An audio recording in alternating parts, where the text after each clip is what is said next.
Sa ngala ng Ama, at ng Anak, at ng Espiritu Santo. Amen. Sumaini po ang Panginoon. At sumaiyo rin. Mga kapatid, aminin po natin ang ating mga kasala at mga pagkukulang upang tayo po ay maging karapat-dapat na gumanap sa banal na pagdiriwang na ito.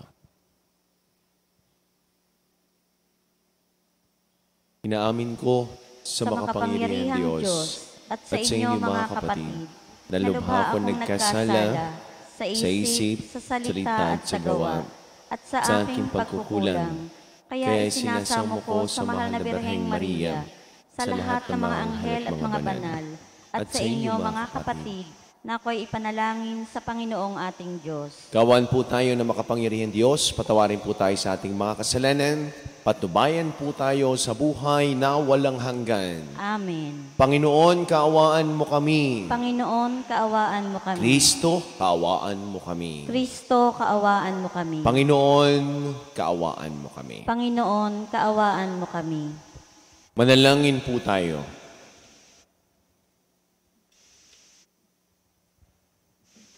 Ama naming makapangyarihan, tanang pinakamabuti ay iyong tinataglay. Gawin mong sa aming kaloobay manuot ang pag-ibig sa iyong ngalan dakila at bantog upang sa pag-unlad ng aming pagsunod.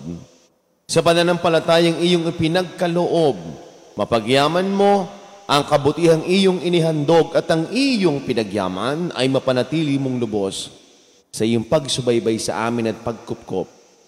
Sa pamagitan ni Jesucristo kasama ng Espiritu Santo magpasawalang hanggan. Amen.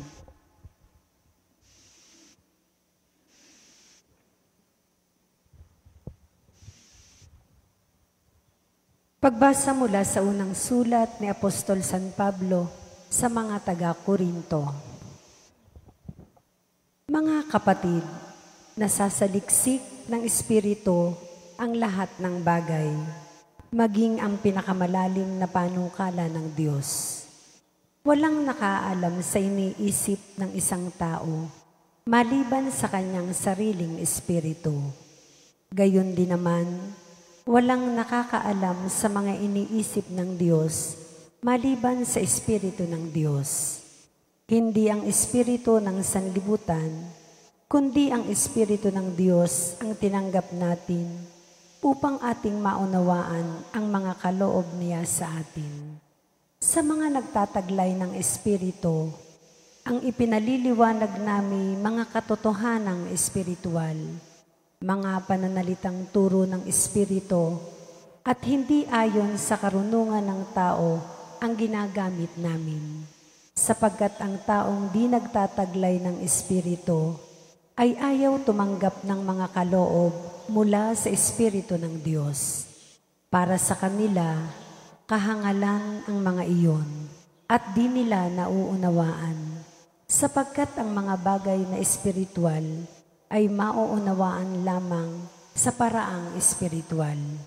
Nauunawaan ng mga taong nagtataglay ng Espiritu ang kahalagahan ng bawat bagay, ngunit walang nakauunawa sa Kanya. Ganito ang nasasaad sa kasulatan. Sino ang nakaalam ng pag-iisip ng Panginoon? Sino ang makapagpapayo sa Kanya? Ngunit ang pag-iisip ni Kristo'y taglay natin. Ang salita ng Diyos. Salamat sa Diyos. Salmong tugunan. Matuwid ang poong dakila sa lahat ng kanyang gawa.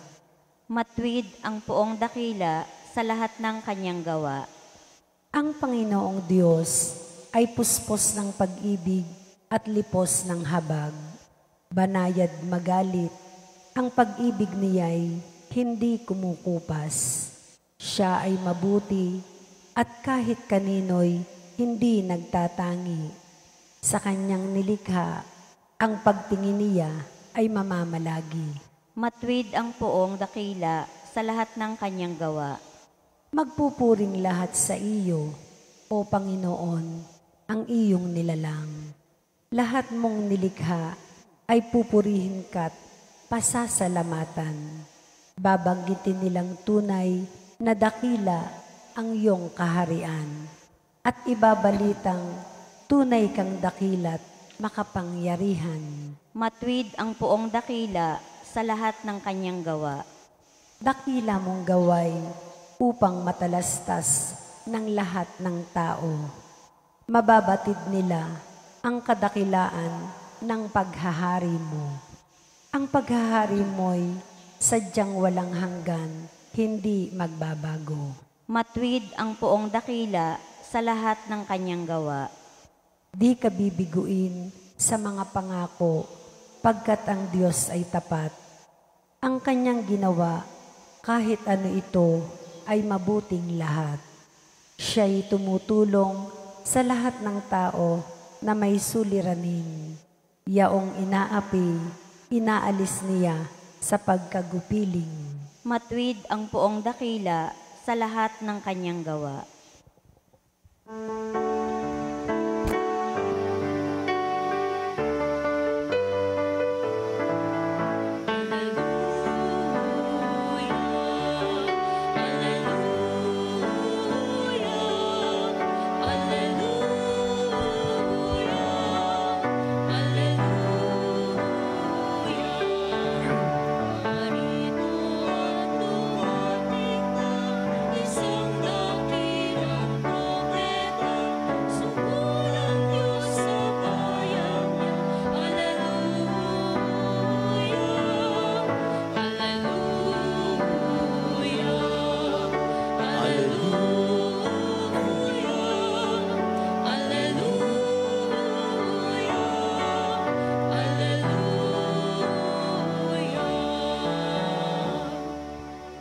Sumainyo ang Panginoon.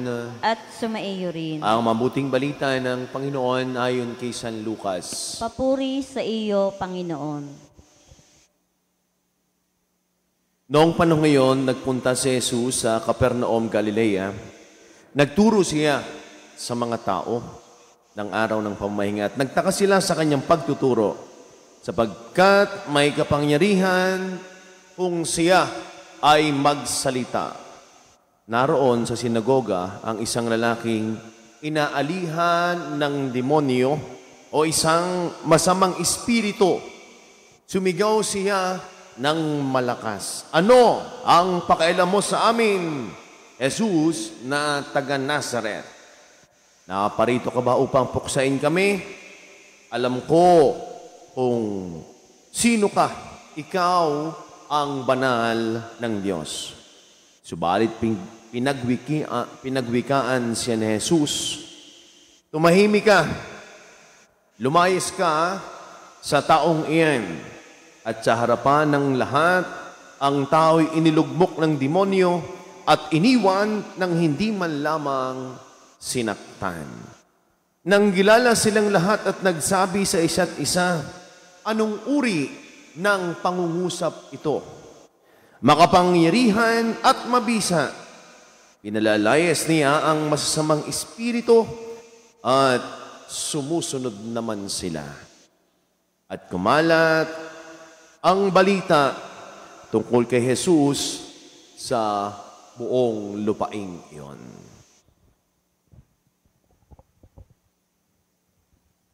Mga kapatid, ang mabuting balita ng ating Panginoon. Pinupuri ka namin, Panginoong Hesukristo. Magandang umaga po sa ating lahat. Sa mga nagdiriwang ho ng kanilang kaarawan ngayong araw na ito, happy birthday po. Sa nagdiriwang ho ng kanilang wedding anniversary, congratulations po. Ngayong araw na ito, pagkatapos ho ng misa, ang atin hong pagnunubena, nagsimula ho ng pagsisiyam, sa paghahanda ho ng pagdiriwang ng kaarawan ng Mahal na Birheng Maria.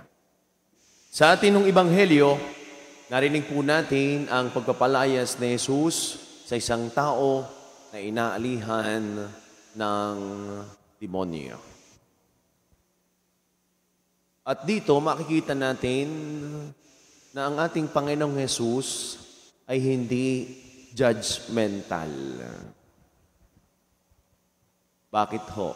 Anong nangibabaw sa kanya? Awa. habag, pangunawa. Kaya ang pangunahing layunin niya ay iligtas ang taong ito. At alam naman ho natin ang galaw ng demonyo, pabagsakin ang tao. At dito, makikita din natin kung papaanong sa pamamagitan ng kaniyang makapangyarihang salita, lumayas ka, tumahimik ka, malis ang demonyo. Na magandang pagnilayan ho natin sa ating ibanghelyong ito. Tayo minsan ay napaka-judgmental. No? Anong sabi natin? Yan, pinaparusahan ka ng Diyos. Magaling naman. Kaya ka nagkakaganyan. Kaya ka siguro nagkakasakit. Pinaparusahan ka ng Diyos. Pero kay Jesus, ano nang ibabaw? Awa. At tayo'y naniniwala na may demonyo. Huwag nyo nang titignan ng inyong katabi. At siya hindi demonyo. Anghel yan. Pero pag ipatulog-tulog, baka nabulong ang demonyo. Alam niyo naman ang demonyo, kahit sa loob na simbahan, ay lagi nandyan yan. Ngayon ang oras na ito, habang ako nagsasalita, baka ang bulong sa inyo ng demonyo, tumulog ka. Tumulog ka. Tuloy ang pagbulong ng demonyo. At itong inaalihang ito, ay alam niya na nakilala niya ang Diyos eh. Kaya hindi lang ako nakakilala ng Diyos, ay yung may pananampalataya sa Kanya, kahit ang demonyo, ay nakakakilala sa Diyos. Kaya Jesus ang sabi, kilala kita. Ikaw, ang anak ng banal ng Diyos. Kaya para sa atin, kapag may case ng mga ganito, inaalihan ng demonyo, sinasapian, ay hindi ho natin minsan alam ang gagawin. Naalala ko ho tuloy yung isang kwento, ang sabi, sinasapian daw na masamang espiritu, ay di nagpatawag ng pari. Sapagkat yung galaw na kakaiba, nagsisisigaw na, di pinuntahan ni Father sa aming sakristan, di habang binabasbasan niya, yan sabi, lumayas ka Satanas, lumayas ka Satanas. Ay di lalo ho nagalit, lalo naging isay, lalo lumisik ang mata. Sabi ni Father, lumayas ka Satanas, lumayas ka Satanas. Ay lalong nagmumura pa. Ay medyo natakot yung pare. Sapagkat nagpupumimiglas na eh. Ay sobrang takot ng pare. Sabi na lumayas ka Jesus, lumayas ka Jesus. Sabi nung sakristan, Father, sala na ho ngayon yung sinisigaw. Bakit ito pinapalayas yung si Jesus? At sabi niya, bumalik ka Jesus, bumalik ka Jesus. Ayun minsan tayo takot at hindi alam ho natin ang gagawin. Sa parte naman ng pare, pag hindi naman ho talaga siya ready sa exorcism na ito, ay siya ho ay matatakot talaga. Kaya ako meron dining, di naman ho libro, kung hindi isang pamphlet, na may titulo ho na Katekismo tungkol sa exorcismo, sa exorcism. Hindi ko lang ho alam kung may available po diyan sa ating store, na ito ho inihanda ni Reverend Padre Joseph Mendoza, isa hong exorcist priest. At nais kong ibahagi sa inyo kung ano ba itong exorcismo na ito. At para at least man ho may idea tayo na kapag may mga ganyang sinasabi natin, sinasapian, ay alam ho natin ang atin hong gagawin. Ito ho'y medyo madami, pero ilan lamang ho ang akin hong babanggitin. Ano ang exorcismo? Ang exorcismo ay isang sakramental, isang uri ng panalangin na ginagamit ng simbahan laban sa kapangyarihan ng demonyo. Layunin nito ang pagpapalay sa masamang espiritu o anumang impluwensya nito. Hinango ang salitang exorcism mula sa salitang Griego na exorkizien na nangangahulugang pagpapalayas ng masamang espiritu sa pamagitan ng pag-uutos. So maliwanag ho sa atin, exorcism, ay ine-exorcise para mapaalis ang masamang espiritu. Ito ho ay isang sakramental, hindi ho ito isang sakramento. Ano bang sakramental? Ang mga sakramento ho ay 7, alam ho natin yan. Binyag, kumpil, Eucharistia, pagpapari, kasal, pagpapahid ng langis sa may sakit at kumpisal. Ang mga ito ay tinatag ng Panginoong Jesucristo upang magdulot ng biyaya sa tao. Samantala, ang eksorsismo ay sakramental. Ang sakramental ay isang banal na ritual sa anyo ng panalangin na tinatag ng simbahan upang magdulot ng kapangyarihang espiritual sa tao sa tulong ng panalangin ng simbahan. Tuho, bakit kailangan ng exorcism? Kailangan ng eksorsismo upang palayasin ang masamang espiritu at lipulin anumang presensya o aktibidad ng demonyo. Magdudulot ito ng espiritual na paglaya sa tao na naging biktima ng paggambala, impluensya at kalupitan ng demonyo. Ito ho, ano-ano ang mga uri ng eksorsismo? May 2 uri, minor exorcism at major exorcism. Ang minor exorcism na dati ay bahagi ng pagbibinyag ay ginagamit sa mga sumusunod na sitwasyon, demonic oppression, infestation at obsession. Ang mga minor exorcism ay maaring gampanan ng sino mang pari. Samantalang ang major exorcism naman na tinatawag ding solemn exorcismo ay dinarasal ng obispo o pari na bininyagan niya ng otorisasyon para sa mga kaso ng pagsapi ng demonyo sa mga tao na sa ilalim ng kanilang pangangalaga bilang apostol ng simbahan. So pag solemn exorcism na po yan, ay hindi naman porket pari ay magagampanan po ito. Meron ho tayong mga itinalaga na dito sa Diocese ng Lipa, may ilan din naman hong pari na nagsasagawahan ng major exorcism. Ito ho, paano nalalaman ng isang tao ay sinasapian? Sabagat yung iba ay sinasapian ika. Yung idigay pag nalasing ka, idigay sinasapian ka na rin. Ay iba na yung pag-iisip mo. Ang pangapalatandaan pagsapi ng demonyo sa isang tao ay alinman o lahat sa mga sumusunod. Pagkasuklam, takot o galit sa mga banal na bagay, lugal o tao, kakayahan na malaman ang mga nakatagong bagay, kakayahang magsalita sa ibang wika na di naman ni alam o pinag-aaralan, hindi pa karaniwang lakas. Sa ganitong kaso ng pagsapi ng demonyo, kailangan ng major exorcism. Meron bang magagawa ang mga laiko sa mga sitwasyon ng pamiminsala ng demonyo? Sino ba yung mga laiko? Hindi kayo po, mga hindi ordained. Hindi maaring magsagawa ng eksorsismo ang sino mang laiko. Anumang direktibang komprontasyon laban sa demonyo ay lubang mapanganib. Nangangailangan ito ng otoridad, kapangyarihang espiritual talaga ng Panginoon simbahan. Ito ay binigay sa mga obispo at kaparian. Ang tanging magagawa ng mga laiko ay tumawag sa Diyos at tumalangin upang hilingin ang tulong ng may kapal.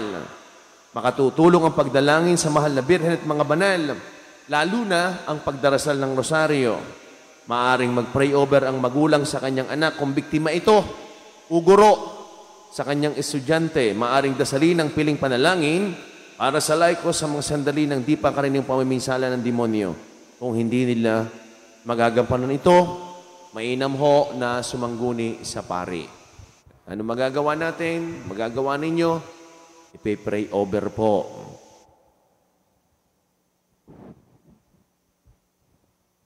Doon ho sa mga mayroon third eye, ari magtanong, totoo ba ang third eye?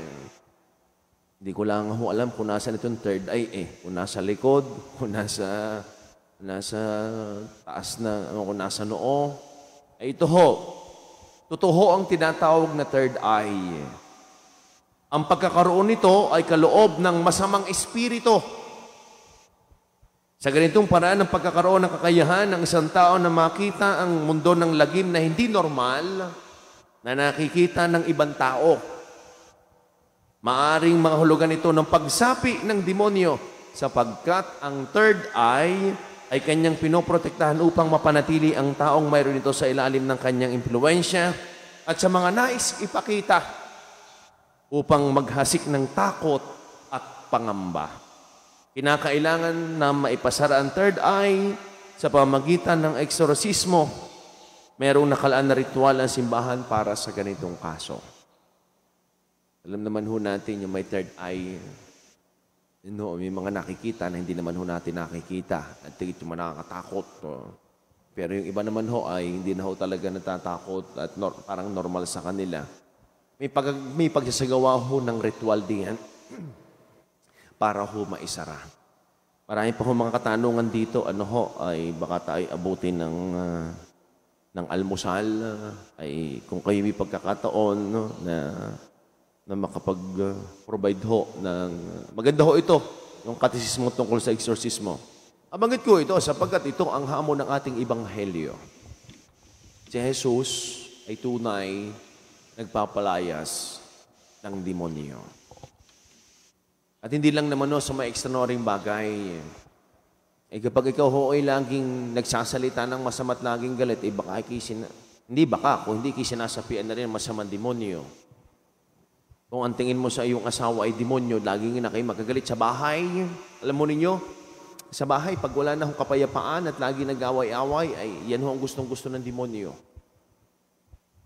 Ay sabi nga nung babae sa kanyang asawa, ay magaling pa ako sa demonyo nagpakasal Ay sumagot naman yung lalaki, bawal kaya magpakasal sa pinsan. Ayun lang. Kaya sa bahay, hindi naman lamang yung gawain ng demonyo Hindi lamang ang gawain ng demonyo ay yung mga extra na kakaiba. Hindi. Ang demonyo nais niyang pabagsakin lagi ang tao. Kaya tanong lagi nasa isip natin, gumawa ng kasalanan, gumawa ng masama. Sa isip pa lang natin, gagawa na tayo ng masama. Yan yung mga inaalihan din ng masamang espiritu. Kaya para sa atin, pag may mga ganyan ho tayo, mga kaso, ay di tayo magpa-pray over. At kung talagang major exorcism ang kailangan, kayo ay sumangguni dito sa simbahan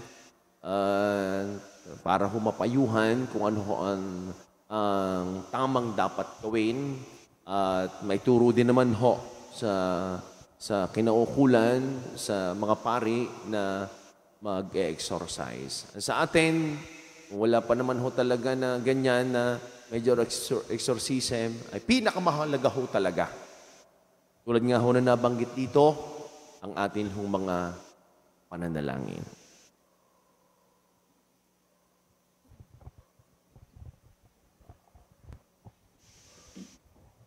Sa pamagitan ng Ebanghelyo, nagsasalita si Kristo sa atin ng mga wikang may walang hanggang kapangyarihan at mga gawang mapaghimalang makapagpapagaling. Sa pamamagitan niya, manalangin tayo ng may pananalig, iisang banal ng Diyos, basbasan mo kami. Iisang banal ng Diyos, basbasan mo kami.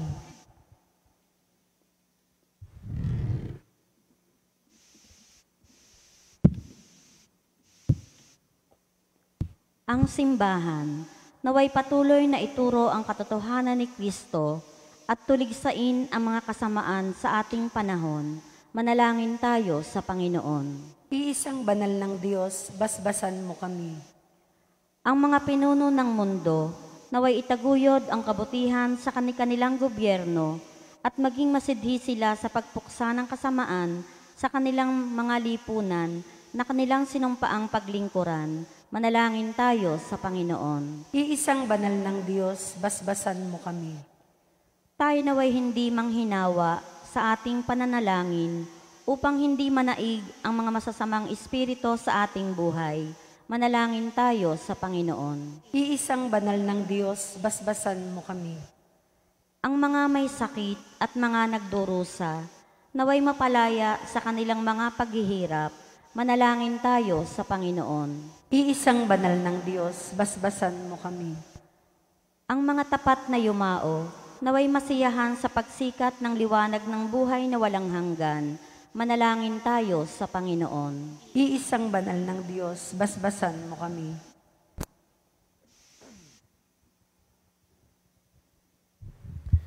Ama naming nasa langit, nagbubunyi kami sa nag-uumapaw mong pag-ibig sa amin. Itatag mo nawa ang iyong kapangyarihan sa amin. At maging lagi ka naming kasama sa landas ng buhay. Hinihiling namin ito sa ngalan ni Kristo ang aming Panginoon. Amen.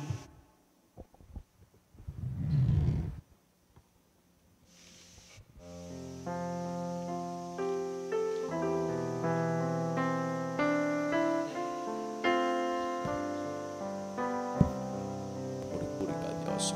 Kasalanan mula sa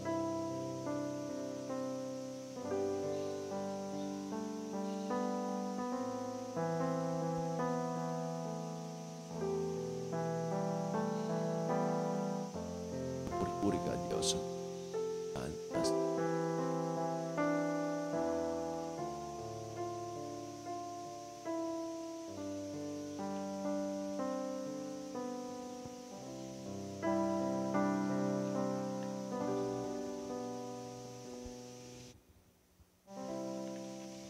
Manalangin po kayo mga kapatid upang ating panggahain ni kalugdan ng Diyos amang makapangyarihan. Tanggapin nawa ng Panginoon itong paghahain sa iyong mga kamay, sa kapurihan niya at karangalan sa ating kapakinabangan at sa buong sambayan niyang banal. Ama naming lumikha ang banal na paghahain ay lagi nawa magdulot ng iyong pagbabasbas na sa amin ay tumubos. Upang ginaganap mo sa aming pagdiriwang ay maging lubos ng pagkakalob ng iyong pagmamahal sa pamagitan ni Jesucristo kasama ng Espiritu Santo magpasaw walang hanggan. Amen. Sumayin niyo po ang Panginoon. At sumaiyo rin. Itaas po sa Diyos ang inyong mga puso at diwa. Itinaasa namin sa Panginoon. Pasalamatan po natin ang ating Panginoon Diyos. Marapat na siya ay pasalamatan. Ama naming makapangyarihan, tuningang marapat na ikaw ay aming pasalamatan sa iyong paglingap at kagandahan loob ang tao'y nilikha mo at pinangangasiwas sa sinukob. Sa hangad mong siya ay iwastong lubos, siya ay pinagdusa mo sa kanyang pagtalikod, sa iyong paggiliw iyong pinaintulot na makabalik siya sa pamagitan ni Kristo Jesus. Kaya, kaysa ng mga anghel na nagsisiawit ng papuri siya na walang umpay sa kalangitan, kami po ay nagbubunyi sa iyong kadahilaan. Santo, Santo, Santong Panginoong Diyos ng mga hukbo, napupuno ang langit at lupa ng kadakilaan mo. Osana sa kaitaasan, pinagpala ang naparito sa ngalan ng Panginoon. Osana sa kaitaasan. Ama naming banal, ikaw po ang bukal ng tanang kabanalan. Kaya't sa pamagitan ng iyong Espiritu, ang iyong banal ang mga kaloob na ito, upang para sa aming maging katawan at tugo ng aming Panginoong Jesucristo. Bago niya pinagtiis ang kusang loob na maging handog, hinawakan niyang tinapay, pinasalamatan kaniya, pinaghati-hati niya, iniabot sa kanyang mga alagad at sinabi, tanggapin ninyong lahat ito at kanin ito, ang aking katawan ay hahandog para sa inyo.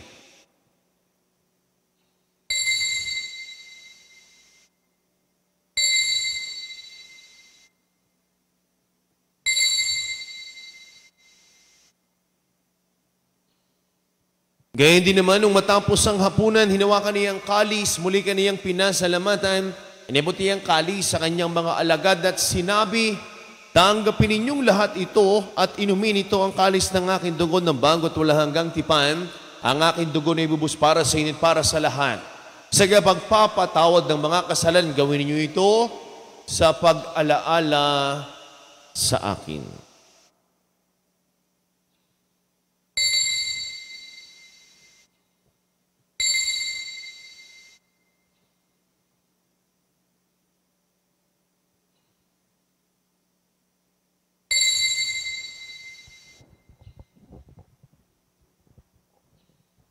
Ang misteryo ng ating pananampalataya. Si Kristo'y namatay, si Kristo'y nabuhay, si Kristo'y babalik sa wakas ng panahon. Ama, Ginagawa po namin ngayon ang pag-alaala sa pagkamatay at muling pagkabuhay ng iyong anak, kaya't inialay po namin sa iyo ang tinapay na nagbibigay buhay at ang kalis na nagkakaloob ng kaligtasan.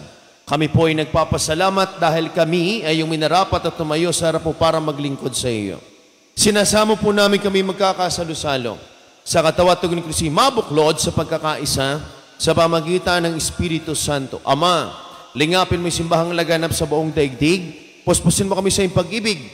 Kaysa ni Francisco naming Santo Papa at ni Gilbert naming Arsobispo at ang lahat ng mga kaparehan. Nalalahanin mo rin po ang mga kapatid naming nahimlay na.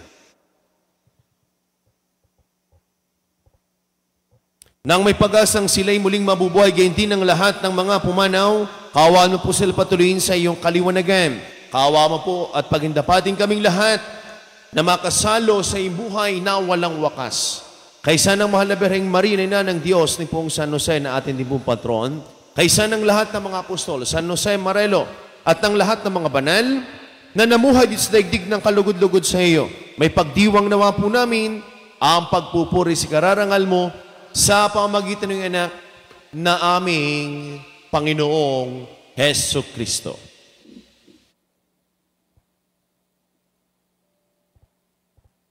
Sa pamamagitan ni Kristo kasama niya at sa Kaniya, ang lahat ng parangal papuri sa iyo, Diyos sa makapangyarihan, kasama ng Espiritu Santo magpasawalang hanggan.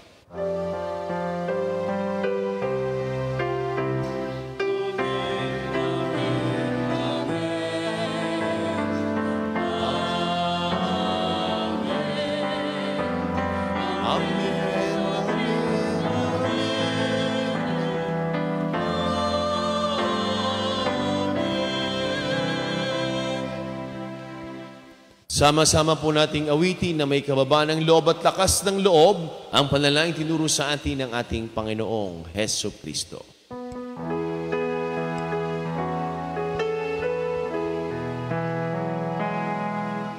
Ama namin, masalangit ka,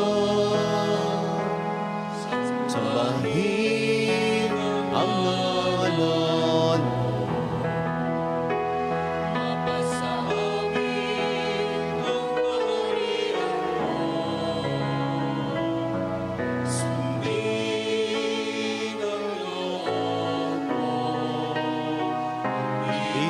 Sa lupa, aral sa langit, iyan Panginoon ang aming kakanin sa araw-araw. Patawarin mo kami sa aming mga sala para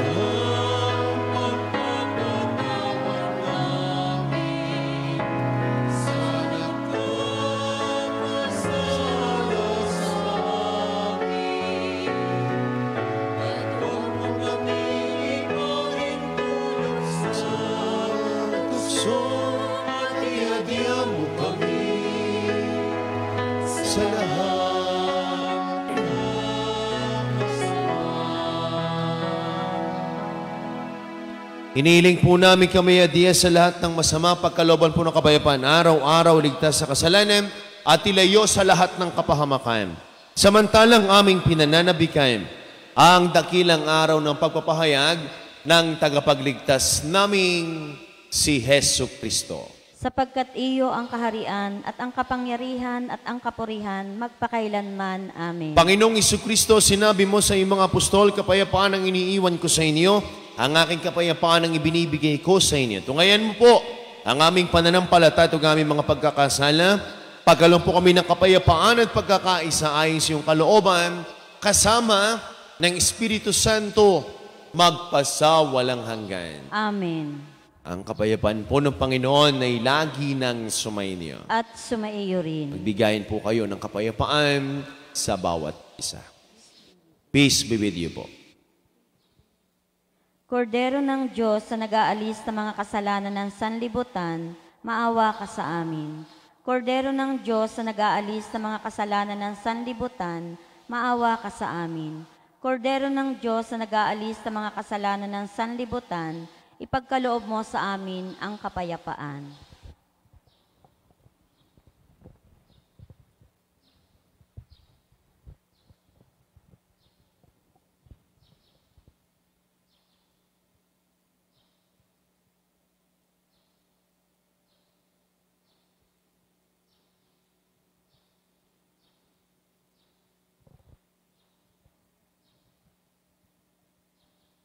Minamahal ko mga kapatid, ito ang kordero ng Diyos, itong Kristong muling nabuhay, sinagali sa makasalan sa libutan. Mapalit po tayong lahat ng mga inanihan sa kaniyang banal na piging. Panginoon, hindi ako karapat-dapat na magpatuloy sa iyo, ngunit sa isang salita mo lamang ay gagaling na ako. Ang katawan ni Kristo. Amen. Manalangin po tayo. Ama naming mapagmahal, kami nagsalo-salo sa pagkain mong bigay, humihiling ng lakas mong inilaan, upang ang kagandahan loob namin ay madagdagan sa paglilingkod namin sa iyong kadakilaan, na nagpapaalam sa pag-ibig namin sa kapwa-tao sa pamagitan ni Jesucristo kasama ng Espiritu Santo magpasawalang hanggan. Amen. Sumaini po ang Panginoon. At sumaiyo rin. Pagpalain po kayong lahat, kasama niyo po yung mga mahal sa buhay at buong pamilya ng ating makapangyarihan at mapagmahal na Diyos sa ngalan ng Ama at ng Anak at ng Espiritu Santo. Amen. Ang misa po ay naiaalay na. Taglayin po ninyo ang pag-ibig ng Diyos. Salamat sa Diyos. Magandang umaga po sa ating lahat.